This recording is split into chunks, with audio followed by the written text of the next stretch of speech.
স্বাগত বাংলাদেশ এখনে। আপনাদের সঙ্গে আছি আমি সুলতানা রহমান। সংসদে বিরোধী দল না থাকলেও দেশে উন্নয়নের ধারায় নতুন গতির সঞ্চার হয়েছে, এমনই দাবি সরকার পক্ষের। তবে আইন শৃঙ্খলা অবনতির বেশ কিছু ঘটনা প্রশ্নবিদ্ধ করে সরকারের এই দাবিকে। টাঙ্গাইলে জনতার উপর পুলিশের গুলিবর্ষণ কি তারই নজির? এসব নিয়েই আমাদের আজকের আলোচনা। কথা বলতে স্টুডিওতে আছেন সাপ্তাহিকের সম্পাদক গোলাম মুর্তজা, আছেন সুপ্রিম কোর্টের আইনজীবী ব্যারিস্টার রুমান ফারহানা এবং প্রধানমন্ত্রীর উপপ্রেস সচিব আশরাফুল আলম খোকন। আপনাদের তিনজনকেই স্বাগত জানাচ্ছি। আসলে এখন শুরু হয়ে গেছে একটা ঈদের আমেজ, কিন্তু এরই মধ্যে শুরু হয়ে গেছে, জানেন যে বাড়ির পথে মানুষ এরই মধ্যে যাত্রাও শুরু করেছে। আগামী 2-3 এই ধারা আরও বেশি বাড়বে। সব কিছুকে ছাপিয়ে আইন শৃঙ্খলার মানে অবস্থাটা কি একটু বেশি কি গুরুত্বপূর্ণ হয়ে উঠছে মানুষের মনে? জনাব গোলাম মুর্তজা। না, আইন শৃঙ্খলার সাথে যেহেতু মানুষের একেবারে সরাসরি যানজীবনের একটা সম্পৃক্ততা, সেই কারণে কোথাও যখন একটি ঘটনা বা দুর্ঘটনা ঘটে তখন মানুষের ভেতরে অনেক বেশি প্রতিক্রিয়া হয়। কারণ এই মুহূর্তের কথা যদি আলোচনা হয়, আপনি যে কোনো মানুষের কাছে যান, মানুষের কাছে গেলে মানুষ টাঙ্গাইলের কালিহাতির প্রসঙ্গ আনবে। এক জায়গাতে যখন পুলিশ কর্তৃক একটি ঘটনা ঘটছে, সেই সময় যদি আপনি সারা দেশের চিত্রের কথা বলেন, সারা দেশের চিত্র যে হুবহু একরকম আমি সেটা মনে করি না। পুলিশ হয়তো আরও 5টি জায়গাতে হয়তো 5টি ভালো কাজ করছে, পুলিশ হয়তো আরো 2টি জায়গাতে 2জন বড় অপরাধীকে ধরছে। এখন ওই অপরাধীকে ধরছে আর এই যে একটি জায়গায় বা 2টি জায়গাতে যে দুর্ঘটনা ঘটলো, এখন মানুষের হয় কি, মানুষের স্বাভাবিক প্রত্যাশা থাকে বা আমাদের সবারই প্রত্যাশা থাকে যে পুলিশ তো ভালো কাজই করবে, পুলিশ তো একজন অপরাধীকেই ধরবে। পুলিশ কেন 11 মাসের একটি শিশুকে 19 ঘন্টা থানা হাজতে আটকে রাখবে?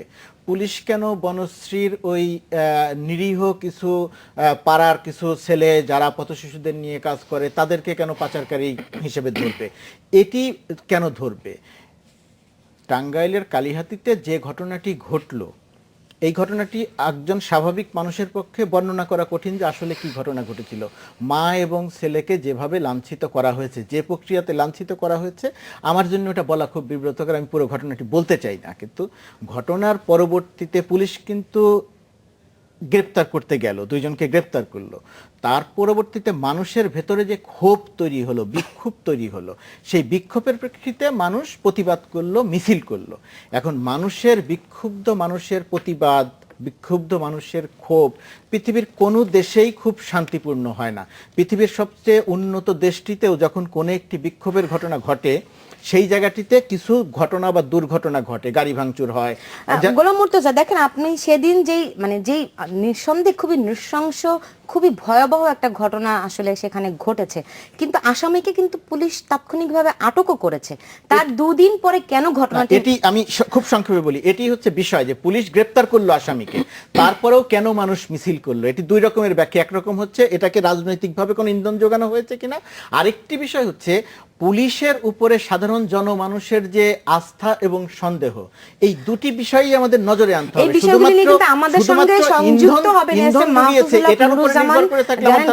আমরা ভুল করব। এইসব বিষয়গুলো আমরা জানবো ঢাকা রেঞ্জের ডিআইজি নুরুজ্জামান ওনার কাছে আমরা একটু পরে। কিন্তু তার আগে আমি একটু রুমান ফারহান আপনার কাছে জানতে চাই, আসলেই কি এটা শুধুমাত্র অবিশ্বাস, সন্দেহ থেকে এরকম একটি ঘটনা ঘটেছে, নাকি আসলে এর পিছনে অন্য কোনো ইন্ধন আছে বলে আপনার মনে হয়? দেখুন, আমার কাছে মনে হয় টাঙ্গাইলের যে ঘটনাটা, সেটা কিন্তু কোনো বিচ্ছিন্ন ঘটনা না। আপনি যদি সারা দেশের আইন শৃঙ্খলা পরিস্থিতিটা লক্ষ্য করেন, আপনি দেখবেন যে এ ধরনের ঘটনা কিন্তু ঘটেই চলেছে এবং প্রতিদিন পত্রিকার পাতা খুললেই আপনি দেখবেন যে পুলিশের হাতে এখন অস্ত্র এমনভাবে ব্যবহৃত হচ্ছে যে এটার যে একটা নিয়ম কানুনের মধ্যে থেকে করবার কথা, সেটা পুলিশ ভুলে গেছে। আপনি গতকালকেও যদি দেখেন, আজকে পত্রিকা এসছে, ডিআইজি নুরুজ্জামান সাহেব বলেছেন যে অস্ত্র দেওয়া হয়েছে ব্যবহার করবার জন্য। আমি অনুমতি দিলাম, আমি দায়ী থাকবো যদি কোনোখানে মনে করে যে অস্ত্র ব্যবহার করতে হবে, জনগণকে কন্ট্রোল করতে হলে ব্যবহার করা যাবে। এটার মধ্যে কি অন্যায় কোনো কথা আছে? আছে, আছে। এই কারণেই যে প্রতিটি গুলির একটা জবাব পুলিশকে দিতে হয়। পুলিশ শুধুমাত্র তখনই গুলি করতে পারে যখন সে মনে করে যে তার জীবন হুমকির মুখে আছে। তো এখানে যে ঘটনাটা ঘটেছে, হাজার হাজার মানুষ যখন থানা ঘেরাও করছে, তখন কি পুলিশ ভাবতেই পারে না যে? আপনি যদি ভালো করে দেখেন আপা, আপনি দেখবেন যে ওখানে মানুষ যেটা করছিল সেটা তারা ঘেরাও করেছিল, ঘেরাও করে। আর যে ঘটনাটা ঘটেছে সেটা একটা জঘন্যতম অপরাধ। মা এবং ছেলের যে ঘটনাটা, যেটা মুর্তজা ভাই বলছেন, যেটা আসলে বলবার মতন ঘটনাও না। এবং আমার যেটা মনে হয় যে পুলিশের উপর আস্থা কমে আসছে বলে বা আস্থাহীনতার একটা অবস্থা পুলিশ নিজেই তৈরি করেছে বলে জনগণ এখন মনে করছে যে বিচারটা আমাদের হাতেই তুলে নিতে হবে। শুধু কি তাই জনাব আশরাফুল আলম খোকন, যে শুধুমাত্র জনগণ বিচার পাবে না এই আশঙ্কা, এই সন্দেহ থেকে কি আসলে এত বিক্ষুব্ধ হয়ে উঠেছিল? ধন্যবাদ সুলতান রহমান পুতুল, দুজনের কথা শুনলাম। তো ওই জায়গায় টাঙ্গাইলে যে ঘটনাটা আপনি যদি দেখেন, যে পুলিশ যখন অ্যারেস্ট করেছে দুইজনকে, মুর্তজা ভাই দুইটা কথা বলেছেন। একটা হচ্ছে যে হয়তো একটা কোনো ইন্ধন থাকে ছিল কিনা, রাজনৈতিক ইন্ধন, অথবা পুলিশের প্রতি মানুষের আস্থাটা নেই। আপনার পুলিশ দুইজনকে গ্রেফতার করেছে, আটক করেছে। আটক করার পরে যে ঘটনাটা ঘটেছে, আমার যেটা মনে হয় সেটা হচ্ছে যে আস্থাহীনতার অভাব এই জায়গায় নাই, এই জায়গায় জনগণের। এই জায়গায় নিশ্চয়ই অন্য কোনো কারণ রয়েছে, যেটা হয়তো আপনি দেখবেন যে আপনার পৃথিবীর প্রায় প্রত্যেকটা দেশেই সব জায়গায় কিন্তু ঘটনা ঘটে। ইনসিডেন্ট ছাড়া কোনো পৃথিবীর কোনো জায়গায় আপনি পাবেন না। হ্যাঁ, কোথাও বেশি কোথাও কম, বাট আপনি দেখবেন প্রতিকারটা হচ্ছে কিনা। যে আপনি যদি দেখেন পুলিশ কিন্তু এই জায়গায় স্টেপ নিয়েছে প্রথমত, এরপরে পুলিশ আবার যে কাজটা করেছে যে পুলিশের গুলিতে 4 জন মারা গেছে শেষ পর্যন্ত, মনে হয় 4 জন, রাইট? আজকে 4 জন মারা গেছেন। এবং এরপরে সরকার যে স্টেপটা নিয়েছে, সরকারের পক্ষ থেকে কিন্তু 3 জন পুলিশকে অলরেডি ক্লোজ করা হয়েছে। 4টা মানুষ মারা গেল, তার 4টা মানুষ মারা গেল, তার জন্য এই পুলিশদেরকে ক্লোজ করা হলো, তাদেরকে প্রত্যাহার করা হলো। এটাই কি যথেষ্ট কিনা? এবং না, যথেষ্ট না। আপনি যদি যথেষ্ট কিনা শুনেন, আমরা হচ্ছে কি অলওয়েজ তাৎক্ষণিক একটা আশা করি। এখন আপনি কি মনে করেন যে যেহেতু পুলিশ 4 জনকে গুলি করে হত্যা করেছে, যে এখন 4 জন পুলিশকে গুলি করে মেরে ফেলবেন? আপনাকে এটা ইনভেস্টিগেশন করতে হবে, আপনাকে কারা দায়ী আমরা যদি আবারও বলি, ডিআইজি নুরুজ্জামান তিনি বলেছেন যে আসলে মানে প্রয়োজনে গুলি চালান, দায়িত্ব আমার। এই কথাটা কতখানি দায়িত্বশীল, এই প্রশ্নগুলি নিয়ে জবাব আমরা নিশ্চয়ই খুঁজবো, এবং সেই সঙ্গে ডিআইজি নুরুজ্জামানকেও আমরা তার সঙ্গে যোগাযোগ করার চেষ্টা করবো। আমরা নিচ্ছি একটা ছোট্ট বিরতি, সঙ্গে থাকুন।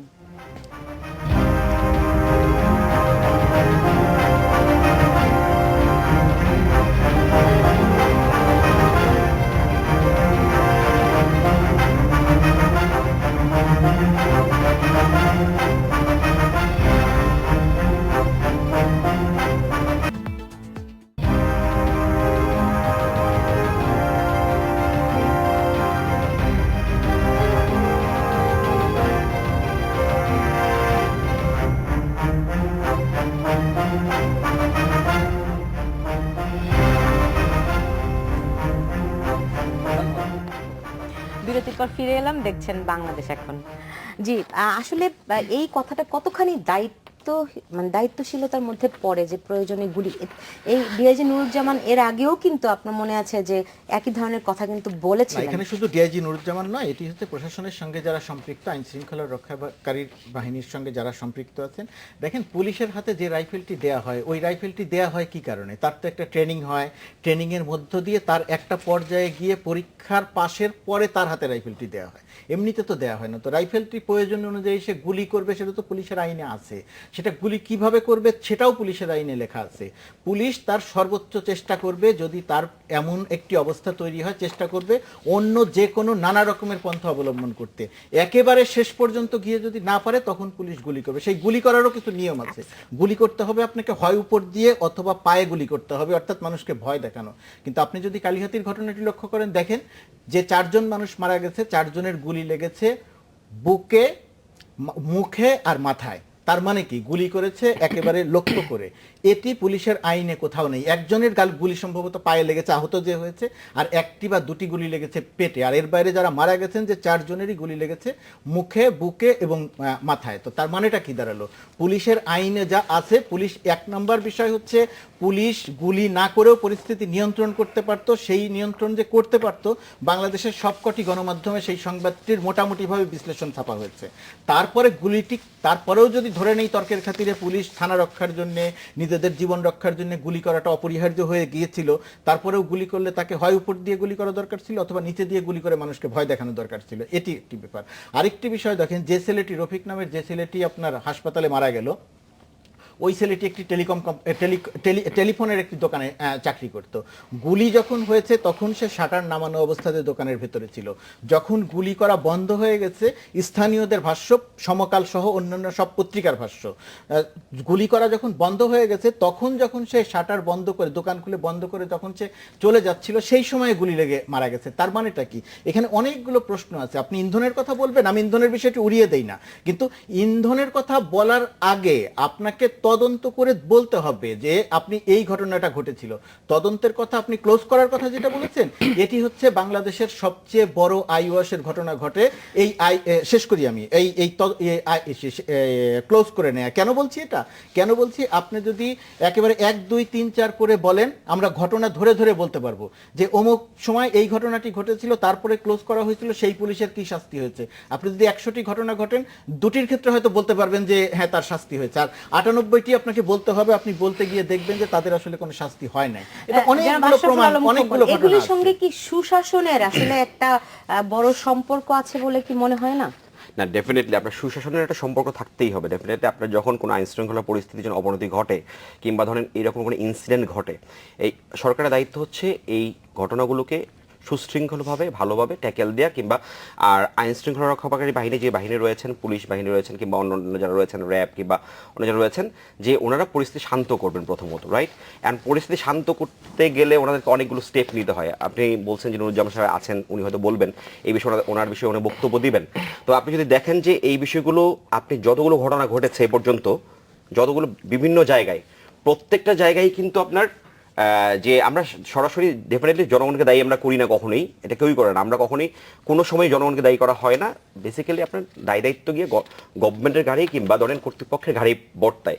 এখন আপনার যে পুলিশের গুলি করার যে বিষয়টি এসছে, আপনি যদি দেখেন গাইবান্ধা সম্ভবত যে পুলিশ ফাঁড়ি আক্রমণ করা হয়েছিল, ওনাদের অফিসার নির্দেশ দিয়েছিল তোমরা গুলি করবা না। এটার প্রেক্ষিতে কি হয়েছিল? 7 জন পুলিশ কর্মকর্তা, কনস্টেবল সহ 7 জনকে অন দ্য স্পটে জীবন দিতে হয়েছিল। তো এখন ওই মুহূর্তে পুলিশে কি করা উচিত? আপনি যদি ছবিগুলো দেখেন, টিভির ছবিগুলো, যে এই জায়গায় বিক্ষোভ এক জিনিস, আক্রমণ আরেক জিনিস, থানা আক্রমণ। এবং আপনার এটা কিন্তু বিক্ষোভের পর্যায়ে ছিল না। যে দৃশ্যটা আপনি টিভিতে দেখেন, টোটালি আক্রমণ এবং প্রতি আক্রমণের পর্যায়ে ছিল।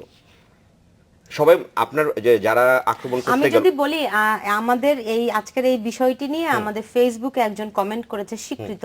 তিনি বলেছেন যে আমরা কি আসলে প্রতিবাদ করার অধিকার হারিয়ে ফেলছি কিনা। এখন এই যে ঘটনাটি প্রতিবাদ ঘটেছে, করার ভাষা শুনেন, প্রতিবাদ করার ভাষা কিন্তু কখনো ডেস্ট্রাকটিভ হয় না। প্রতিবাদের ভাষা অবশ্যই হতে হবে শান্তিপূর্ণ এবং যৌক্তিক প্রতিবাদ হইতে হবে। এন্ড প্রতিবাদ করার মানে কি আপনি বোম মারবেন, আপনি আমাকে গুলি করবেন, কিংবা আপনি আমাকে আক্রমণ করবেন? এটা কি প্রতিবাদ করার ভাষা? রুবিন ফারহান, প্রতিবাদ করার ভাষা আসলে কি হওয়া উচিত ছিল এই ঘটনাটার ক্ষেত্রে? এখানে খুব আমি ওনার কথার প্রকৃতি বলছি, কোথাও কিন্তু আসেনি যে টাঙ্গাইলের এই ঘটনাটাতে কেউ বোমা মেরেছে বা কেউ গুলি করেছে। যে ঘটনাটা এসছে সেটা হচ্ছে থানার পাশে তারা জমা হয়েছে, জমায়েত হয়ে তাদের বক্তব্যটি দিতে গেছে।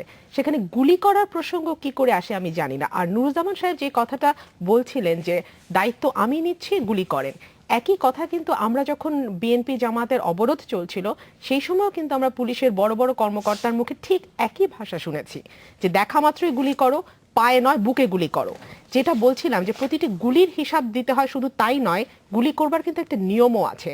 আপনি বুকে বা মাথায় গুলি করতে পারবেন না। যখন আপনি কারো বুকে বা মাথায় গুলি করেন তার অর্থ হচ্ছে আপনি তাকে হত্যা করবার উদ্দেশ্যে জেনে শুনে এই গুলিটা করছেন। কিন্তু আপনি যদি নিজেকে রক্ষা করবার জন্য, মানে যেই একটা মাত্র কারণে পুলিশ গুলি ব্যবহার করতে পারে সাধারণ মানুষের উপরে, সেটা হচ্ছে নিজের আত্মরক্ষার জন্য, এবং সেটা যদি করতে হয় আপনাকে পায়ে গুলিটা করতে হবে।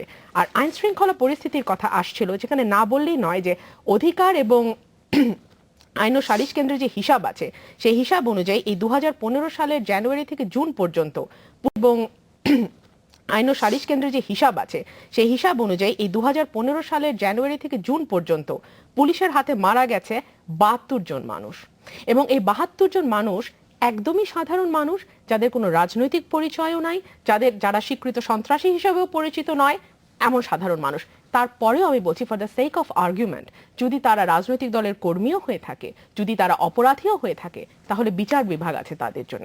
একটা রাষ্ট্রের আমি একটু শেষ করি, তারা একটা রাষ্ট্রের 3টা অঙ্গ, আইন বিভাগ, বিচার বিভাগ এবং নির্বাহী বিভাগ, 3টা অঙ্গেরই প্রত্যেকটার কাজ কিন্তু আলাদা। যখন ওভারল্যাপিং হয়ে যায়, একজনের কাজ আরেকজন নিয়ে নেয়, তখন রাষ্ট্রে এক ধরনের অস্থিরতা তৈরি হয়, এখন যেটা কি এখন সেই বাংলাদেশে আমরা দেখছি। মানে অস্থিরতা কি আসলে দেশে আছে কিনা?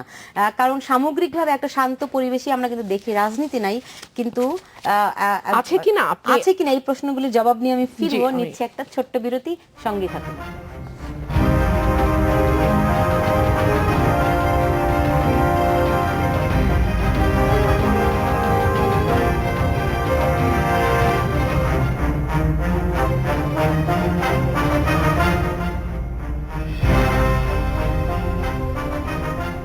বললেন এইগুলি কি হঠাৎ করে? আসলে তো এটা না, একটা কিন্তু হঠাৎ করে ধারাবাহিকতার হয়নি, মধ্যে। এটা আমরা এই ধারাবাহিকভাবে। বিষয়গুলি জানবো, এটা কি আইন শৃঙ্খলার অবনতি নাকি আসলে একটা স্টেবল অবস্থায় আছে।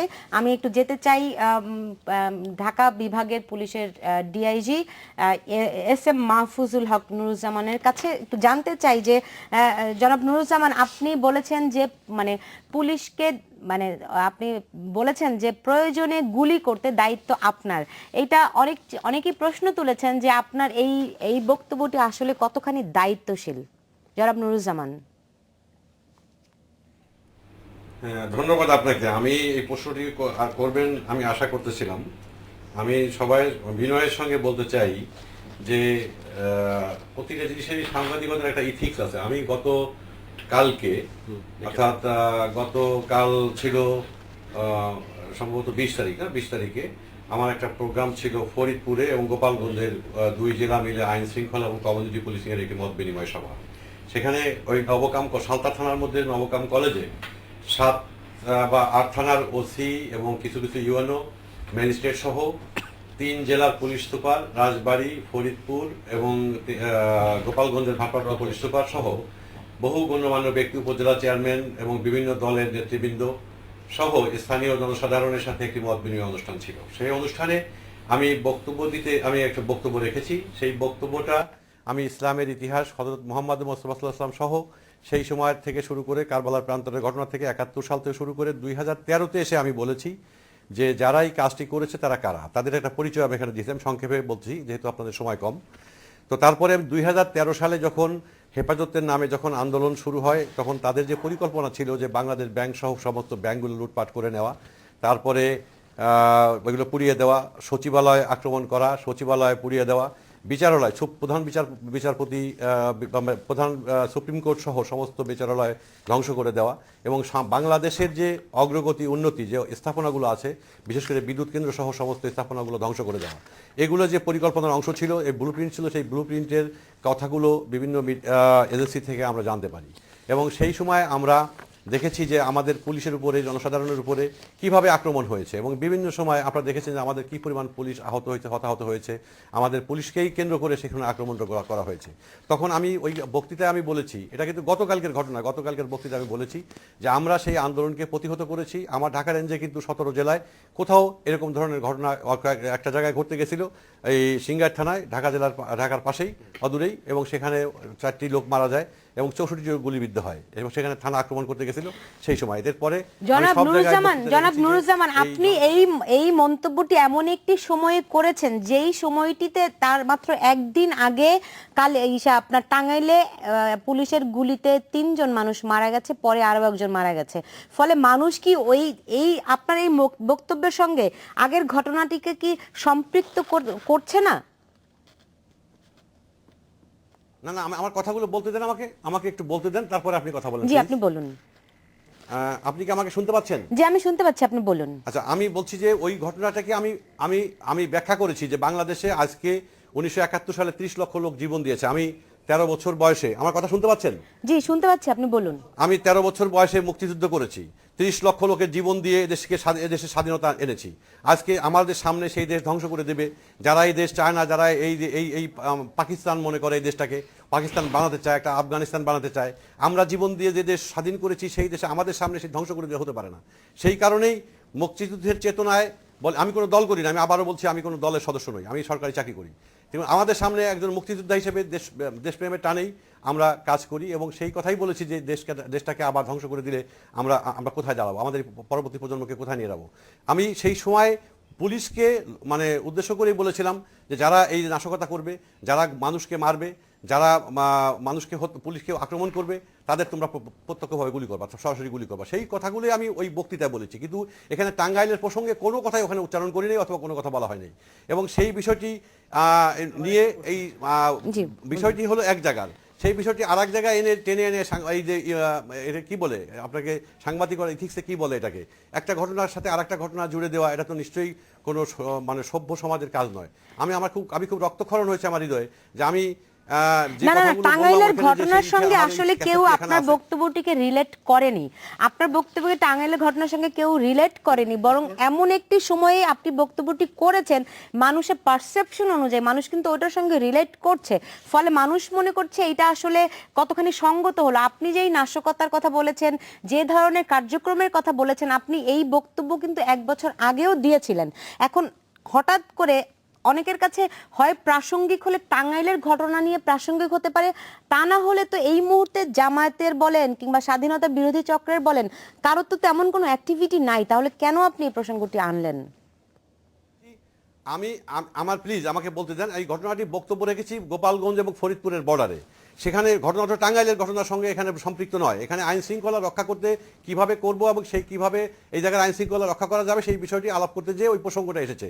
আমাকে প্রশ্ন করা হয়েছে, সেই প্রশ্নের আলোকে আমি কথাগুলো বলেছি যে আমরা কিভাবে দায়িত্ব পালন করি, আমাদের জীবন দিয়ে আমাদের এই বিগত 2013-14 সালে 15 সালে কত পরিমাণ লোক আমাদের মানে হতাহত হয়েছে, আমাদের কি পরিমাণ লোক মারা গেছে এবং কি পরিমাণ লোক আমাদের আহত হয়েছে, এখন চিরতরে পঙ্গু হয়েছে বহু লোক। জি, আপনার কাছে সাংবাদিক গোলাম মুর্তজার একটি প্রশ্ন বোধহয় আছে, প্রশ্নটি সেই দায়িত্ব ওনার উত্তরের মধ্যে দিয়ে বোঝা গেছে নুরুজ্জামান সাহেবের, কিন্তু বিষয়টি হলো যে পুলিশকে গুলি করার কথা বলতে হচ্ছে কেন? পুলিশের ট্রেনিংয়েই তো আছে, সে তার জীবন বাঁচানোর জন্য একটি পর্যায়ে গিয়ে কিভাবে গুলি করা দরকার বা কিভাবে গুলি সে করবে।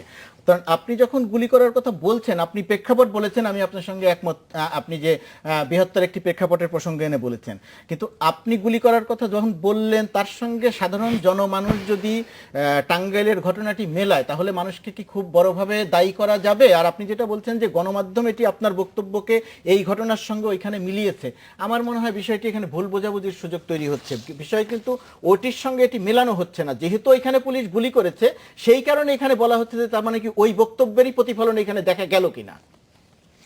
জনাব নুরুজ্জামান, ওই প্রসঙ্গে আমাকে আমি ওই টাঙ্গাইলের ঘটনা কোথায় টাঙ্গাইল, কোথায় গোপালগঞ্জ, কোথায় বাংলাদেশের ভেতরে, সেখানে সাথে ওই বিষয়টি তো সম্পৃক্ত না হোক, কিন্তু আমাকে তো আমি একটা ঘটনা আমার এই ক্যাসেটটা আপনি শোনেন, আমার এখানে যে বক্তব্য রাখছি টোটাল বক্তব্যটা আপনি শোনেন, আমি কি বলেছি, শুরু করেছি কিভাবে, শেষ করেছি কিভাবে, এবং সেই বক্তব্যটা ক্যাসেট আছে, আপনি দয়া করে আপনার এই ক্যাসেটটা একটু শোনেন এবং এগুলো সবাইকে একটু শুনান, তাহলে আপনি বুঝতে পারবেন, আপনার জিনিসটা ক্লিয়ার হয়ে যাবে। জি জি আমরা বুঝতে পেরেছি, কিন্তু অনেকেই যেমন সাংবাদিক রাজনীতিবিদ, আপনি জানেন আওয়ামী লীগের নেতা সুরঞ্জিত সেনগুপ্ত, তিনি কিন্তু বলেছেন যে আসলে টাঙ্গাইলের ওই ঘটনাটাকে যদি সুনির্দিষ্টভাবে করে ধরি, ওখানকার যে ওসি তিনি যে বাসায় ভাড়া থাকেন সেই মালিকের ওসি থাকেন ওই মানে ওসির আসামির বাড়িতে আর কি ভাড়া থাকেন এবং আসামিকে কোনোভাবে আটক করা হয়নি, তিনি কিন্তু আবার 1 নম্বর আসামি। এটার সঙ্গে আসলে কোনো সম্পর্ক আছে কিনা এবং আপনারা যদি এই বিষয়গুলিকে রিলেট করতেন তাহলে কি আরো অনেক বেশি দায়িত্বশীল হতো কিনা?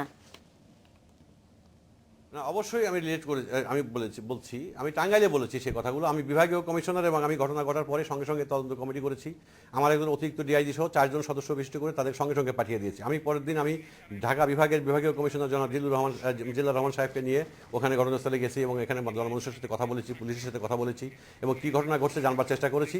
এবং তদন্ত কমিটি যখন হয় তখন তাদের 3 দিন সময় দিয়েছি। 3 দিনের মধ্যে তারা বিস্তারিত তদন্ত করে দায় দায়িত্ব নির্ধারণ করে যদি আমার পুলিশ সেখানে কোনো অপরাধ করে থাকে বা কোনো দায় দায়িত্বের মধ্যে আসে, অবশ্যই তাদের বিরুদ্ধে, শুধুমাত্র পুলিশের আইন নয়, আমরা তাদের বিরুদ্ধে, আপনারা দেখেছেন বিগত দিনেও বহু জায়গায় আমাদের পুলিশের লোক এখনো জেলে আছে, তাদের বিরুদ্ধে সিভিল সিআরপিসি অনুযায়ী সাধারণ আইন যেভাবে সাধারণ মানুষের প্রতি যে আইন প্রয়োগ করা হয় তাদের প্রতি সেই আইন আমরা প্রয়োগ করবো। বিন্দুমাত্র কোনো অনুকম্পা বা দয়া দেখাবার সুযোগ আমাদের নেই। আমরা এই দেশের মানুষের জন্য কাজ করি। এখন এখানে কাজ করতে যে ভুলভ্রান্তি হতেই পারে, যদি হয় তার জন্য তাকে শাস্তি ভোগ করতে হবে। সেখানে যদি সে তার ভাড়া থেকে থাকে, আমি ঠিক জানি না, আমি প্রথম শুনলাম, তো যদি ভাড়া থেকে থাকে বা তাদের সাথে কোনো সুযোগ ওই ধরনের কোনো সক্ষতা থেকে থাকে সেজন্য তাকে দায়বদ্ধতার মধ্যে আসতে হবে, নাম্বার 1। নাম্বার 2 হচ্ছে যে আমরা ওখানে যে দেখলাম যে ঘটনাগুলো মানুষ মারা গেছে সেজন্য আমরা অত্যন্ত দুঃখিত এবং আমাদের খুব খারাপ লাগছে যে মানুষ কেন মারা যাবে আমাদের হাতে, মানুষের জন্য আমরা জীবন দেই। সেখানে যে ঘটনার সূত্রপাত একটি মহিলাকে লাঞ্ছিত করার বিষয়টা আমি বলতে চাই না, যে লাঞ্ছিত করার যে বিষয়টি ঘটেছে, এই ঘটনা পুলিশের কাছে আসার সাথে সাথে পুলিশ যখন জানতে পেরেছে যে মহিলাকে এবং তার ছেলেকে উদ্ধার করেছে, উদ্ধার করে তাদেরকে আসামিদের গ্রেপ্তার করেছে, তাদের বিরুদ্ধে মামলা নিছে, কোর্টে প্রেরণ করেছে। এখন বিচারের মালিক হচ্ছে আদালত, বিচার তো পুলিশ করে না, বিচারের একটি প্রাথমিক পর্যায়ে পুলিশ রোল প্লে করে। যে আমরা বুঝতে পেরেছি। জনাব নুরুজ্জামান, আপনি সঙ্গেই থাকুন, আমি এর সঙ্গে নিচ্ছে একটা ছোট্ট বিরতি, আপনারা সঙ্গে থাকুন।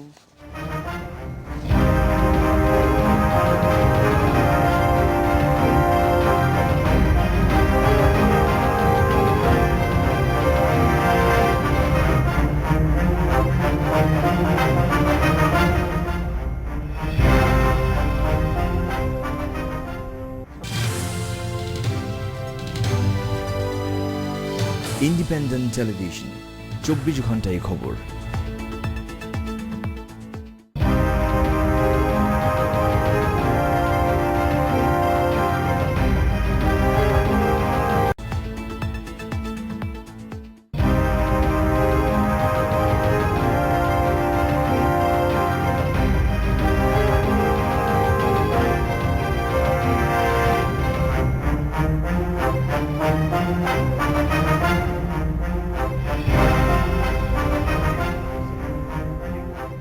বিরতির পর ফিরে এলাম, দেখছেন বাংলাদেশ এখন। আমরা যে পুলিশের ডিআইজি নুরুজ্জামান, তিনি বলছিলেন যে আসলে তিনি ভুল বোঝাবুঝি শিকার হয়েছেন, সেটাও কি আবার অনেকখানি ঠিক না, কারণ উনি তো টাঙ্গাইলের ব্যাপারে কথা বলেন নাই। এটা টাঙ্গাইলের ব্যাপার কি গোপালগঞ্জের ব্যাপার কি অন্য জায়গার ব্যাপার, বিষয়টি সেটা না। বিষয়টি হচ্ছে উনি কি বলেছেন, উনি ব্যাখ্যা দিয়েছেন, উনি যে প্রেক্ষাপট বর্ণনা করেছেন তার অনেক কিছুর সঙ্গেই হয়তো প্রসঙ্গটা আসে যে বাংলাদেশ বিরোধী যদি কোনো তৎপরতা হয়, বাংলাদেশের স্বার্থ বিরোধী যদি কোনো তৎপরতা মানে হয়, সামগ্রিক হ্যাঁ, একটা প্রেক্ষাপটে তিনি বলেছেন। সামগ্রিক প্রেক্ষাপট বলতে গিয়ে আমার কাছে ওই জায়গাটিতেই প্রশ্ন যে গুলি করো, গুলি করতে হবে, এই কথাটি বলাটা সামগ্রিক প্রেক্ষাপটের কোনো অংশের মধ্যে পড়ে না, কারণ পুলিশের ট্রেনিং এই আছে প্রয়োজন অনুযায়ী পুলিশ গুলি করবে বা গুলি করতে পারবে। মনে করিয়ে দেওয়ার তো ব্যাপার আমি থাকে। আসলে ওনার বক্তব্যটি খুব ভালো মতো বুঝিনি। উনি বারবারই বলছিলেন যে ঘটনাটি ঘটেছে টাঙ্গাইলে, উনি বলেছেন ফরিদপুরে, কিন্তু কোনোটাই তো বাংলাদেশের বাইরে নয়। আরেকটা কথা উনি বলছিলেন যে যদি রাষ্ট্র বিরোধী কোনো কাজ কেউ করে বা কোনো রাষ্ট্রীয় সন্ত্রাসের সঙ্গে কেউ জড়িত হয়, দেশে তো আসলে এখন যুদ্ধ অবস্থা বিরাজ করছে না, এই বিষয়টা তো আমাকে বুঝতে হবে। দেশে তো এখন যুদ্ধ অবস্থা নয়। উনি আসলে রাষ্ট্রের স্বার্থ বিরোধী বলতে কাদের বোঝাচ্ছেন? যারা সরকারের সঙ্গে নেই তাদের। আবার একই সঙ্গে উনি বারবার এটা বলছিলেন আমি কিন্তু কোনো দল করি না। It must be very obvious, এটা ওনাকে বলতে হচ্ছে কেন আমি কোনো দল করি না? এই আতঙ্ক বা শেকিনেসটা ওনার মধ্যে কেন, এটা উনি পরিষ্কার বলে ভালো আছে হয় নাকি? না, যেটা হচ্ছে আপনি যদি দেখেন যে জনগণের জনমতের প্রতি কিন্তু সরকার শ্রদ্ধাশীল সবসময়। আপনি যদি রিসেন্ট উদাহরণটা দেখেন, যে আন্দোলন যদি যৌক্তিক হয় এবং শান্তিপূর্ণ হয়, সরকার কিন্তু এটার পক্ষে না থাকলেও মেনে নেওয়ার রেওয়াজ কিন্তু আপনি গত এক সপ্তাহের মধ্যে পাবেন। যেমন ভ্যাট বিরোধী যে আন্দোলনটা ছিল ছাত্রদের, বেসরকারি বিশ্ববিদ্যালয়ের ছাত্রদের, এই আন্দোলনের মেনে নিতে বাধ্য হয় বলা ভালো। আপনি না, এইটা আবার কিন্তু কথাটা একটু অন্যরকম শোনা যায়। হ্যাঁ, তাহলে তো বিএনপি জামাতের, যেমন ধরেন বিএনপি জামাত, ওরা সারা দেশে আগুন জ্বালাইছে না, 2005 নির্বাচন, সরকার কি মেনে নিচ্ছে? বাধ্য হয়েছে? বাধ্য হয় নাই, উল্টা দমন করেছে, বিকজ অফ ওইটা সহিংসতা ছিল, সন্ত্রাস ছিল। আপনার এই আন্দোলনটা যৌক্তিক ছিল, শান্তিপূর্ণ ছিল, সরকার যদিও এটার বিপক্ষে ছিল, বাট একটা পর্যায়ে সরকার এটা প্রত্যাহার করে নিয়েছে যে আন্দোলনটা যৌক্তিক এবং শান্তিপূর্ণ ছিল। আপনি যদি পুলিশের ভূমিকা সেখানে দেখেন, ওরা ঢাকা শহর রাজপথ, যেটা আপনার হচ্ছে ঢাকা শহর যানজটের একটা শহর, সেই জায়গায় ওরা মানে মেইন সড়কগুলো প্রায় 3-4 দিন অবরোধ করে রেখেছে। পুলিশ কিন্তু ওদের পানি খেয়েছে, ওরা পুলিশকে ফুল দিয়েছে, সেখানে কিন্তু কোনো সহিংসতার ঘটনা ঘটেনি। একটা ঘটনা ঘটেছে, শোনেন, একটা ঘটনা ঘটেছে, আপনি যদি দেখেন বনানীর মোড়টায়, যেটা আপনি যদি আমার ফেসবুকে ইনবক্সে এখনো দেখেন, একটা ছেলে আমার কাছে, ওদের বাসা হচ্ছে বনানী ঠিক মোড়টার মধ্যে, ওদের বাসার গ্লাসগুলো ভাঙচুর করেছে।